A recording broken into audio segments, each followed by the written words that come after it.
అందరికీ నమస్కారం. ఒక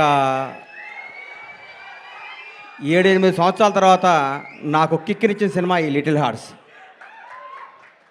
భగవంతుడు సాక్షిగా చెప్తున్నాను, లిటిల్ హార్ట్స్ సినిమా ముందు ఈ అబ్బాయి పోస్టర్ కూడా నేను ఎప్పుడు చూడలేదు.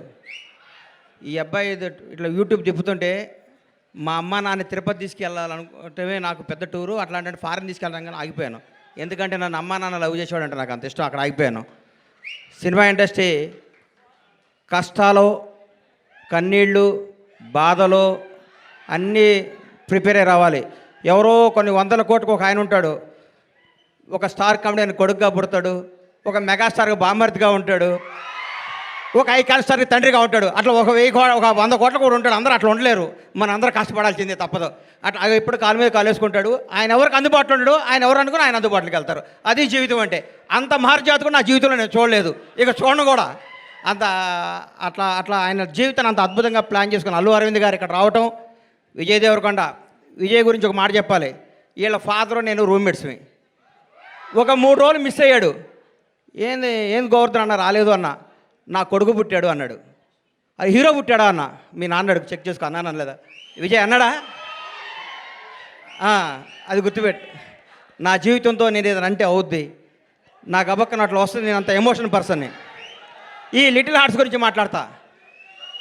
సరే, ఓజీ గురించి చెప్తాను ఒక నిమిషం. ఈ భారతదేశంలో ఉన్న కొంత కోట్ల మంది అభిమానులు, నేను ఒక అభిమాని. తిరుపతి దేవుడికి రోజుకు 1,00,000 మంది భక్తులు వచ్చి వెళ్తూ ఉంటారు.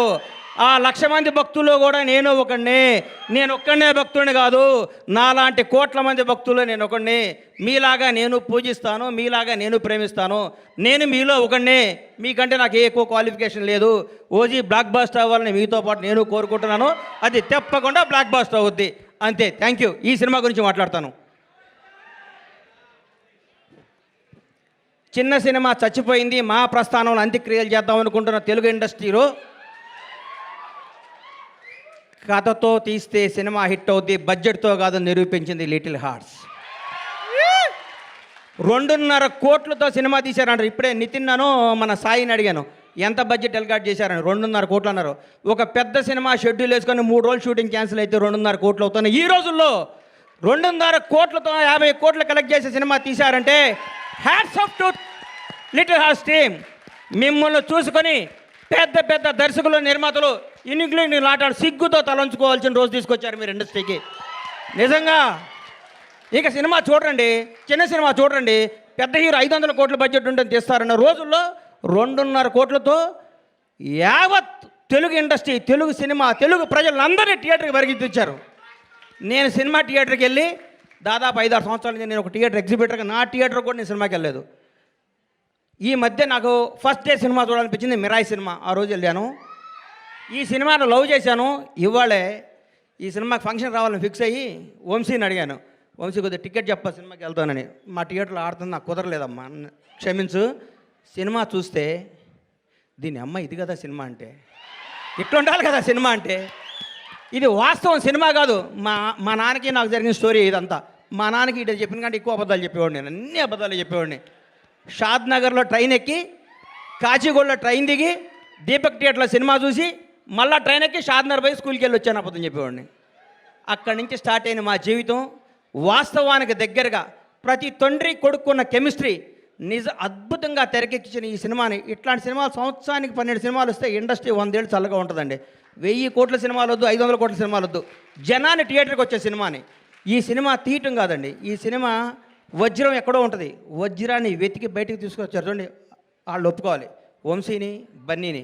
ఈ సినిమా తీసుకొచ్చి, ఈ సినిమా మీద నమ్మకం పెట్టుకొని, ఈ సినిమాకు ఒక 2 కోట్లు, 1.5 ఖర్చు పెట్టి జనాల దగ్గర తీసుకెళ్ళి వాళ్ళు నిజంగా నిర్మాతని ఎంత అభినందించాలో, బన్నీ నిన్ను, వాసు నిన్ను, నంది మీ ఇద్దరిని అంత అభినందించాలి.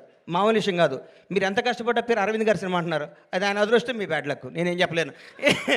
అమ్మ ఇది ఎవడేం చెప్తాడు చెప్పు. ఆయన ఏమీ చేయరు, లాస్ట్ మినిట్లో వస్తారు అంటారు, పేరు కొట్టేస్తాడు. ఆయన జాతకం అట్లాంటిది, మనం ఏం చేయలేం దాని అది. ఇట్లాంటి